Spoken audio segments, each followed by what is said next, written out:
نماز استخارہ اور اس کا طریقہ. سیدنا جابر بن عبداللہ رضی اللہ تعالی عنہ بیان کرتے ہیں كان رسول الله صلى الله عليه وسلم يعلمنا الاستخارة في الأمور كما يعلمنا السورة من القرآن. رسول اللہ صلی اللہ علیہ وسلم ہمیں استخارہ اسی طرح سکھایا کرتے جیسا قرآن مجید کی کوئی سورت سکھایا کرتے. استخارہ کیا ہے اور استخارے کے بارے میں چند ضروری چیزیں.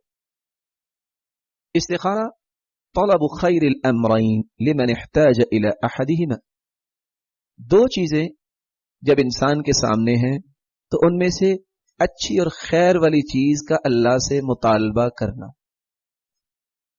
کسی بھی کام کے بارے میں اللہ کی رہنمائی لینا، کسی بھی چیز کے متعلق اللہ سے مشورہ کرنا اور اللہ سے اس کی خیر اور برکت مانگنا. اس لیے علماء لکھتے ہیں صلاة رکعتین من غیر الصلاة المفروضة مع دعاء مخصوص فيه سؤال خیر فعل شیء مشروع او ترک. دو رکعتیں انسان پڑھے اور کسی بھی کام کی اچھائی کا سوال کر دے اور برائی سے بچنے کی التجا اللہ کے سامنے رکھ دے.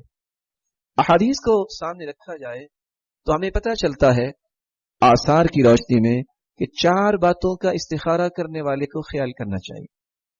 سب سے پہلی بات، جس کام کے بارے میں استخارہ کرنا چاہتا ہے وہ کام شرعاً جائز ہو. یہ نہیں کہ اس نے ڈاکہ ڈالنا ہے، کسی کا مال لوٹنا ہے تو اس میں استخارہ کر لے. برائی کے اوپر کوئی استخارہ نہیں ہے. اسی طرح نیکی پر استخارہ نہیں ہوتا کہ ایک شخص کہے میں استخارہ کرتا ہوں نماز پڑھوں کہ نہ پڑھوں. نماز تو واجب ہے، اس کے لیے استخارے کی ضرورت نہیں. ہاں اگر کوئی ایسا عمل ہے جو کچھ دیر بعد کرنا ہے اور وہ کسی وقت بھی کیا جا سکتا ہے، اس کے وقت کے تعین کے لیے آپ استخارہ کر سکتے ہیں. میں اس مہینے اللہ کے گھر کی زیارت کرنے جاؤں کہ میں 1 مہینہ رک جاؤں. میں نے اگر سفر کرنا ہے تو میں کون سی فلائٹ اختیار کروں، کیا میں ایمریٹس پہ جاؤں یا یہ ہے کہ سعودی ایئر لائنز پہ جاؤں. آپ اس طرح کا استخارہ تو کر سکتے ہیں، نیکی پہ استخارہ نہیں، کیونکہ نیکی تو کرنی ہے. برائی پہ استخارہ نہیں، کیونکہ برائی سے بچنے کا حکم ہے، اس میں استخارے کی ضرورت نہیں ہے.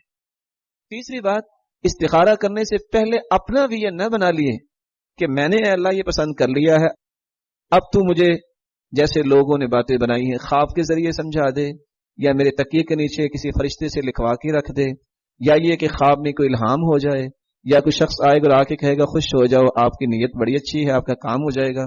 اس طرح کے کوئی بھی مخمسے کسی حدیث میں آئے ہی نہیں ہیں. اس لیے استخارہ کرنے سے پہلے اپنے دل کو ایک زاویہ نہ دے بیٹھیے، وگرنہ استخارے میں وہی نظر آئے گا. اور استخارے کا یہ قطعاً معنی نہیں ہے جو عام لوگ سمجھے بیٹھے ہیں کہ خواب آ جاتی ہے تو خواب کا معنی یہ نہیں کر رہا ہے، یا استخارہ کیا تھا تو وہ صبح اٹھے تو تکیے کے نیچے یہ چیز لکھی ہوئی پڑی تھی. اگر استخارہ کرے تو یہ سمجھے کہ رات کو ایک خواب میں انسان آیا اور اس نے خوشخبری سنا دی. اس طرح کا کسی حدیث میں کوئی مفہوم نہیں. وہ چیز اچھی ہو یا بری ہو، ہر 2 صورتوں میں اللہ سے رہنمائی لینی ہے اور یہ مطالبہ کرنا ہوتا ہے استخارے میں، اللہ اگر اچھی نہیں ہے تو اچھی بنا دے، اگر یہ اچھی نہیں ہے تو کوئی اور اچھی عطا کر دے، تو میری سرپرستی فرما، میں کچھ نہیں کر سکتا. پھر اللہ رب العزت جو چیز میسر کر دے اس میں اللہ خیر فرمائیں گے. یہ قلبی میلان اگر پہلے سے بن چکا ہو پھر اس کے استخارے کا معنی کوئی نہیں ہے.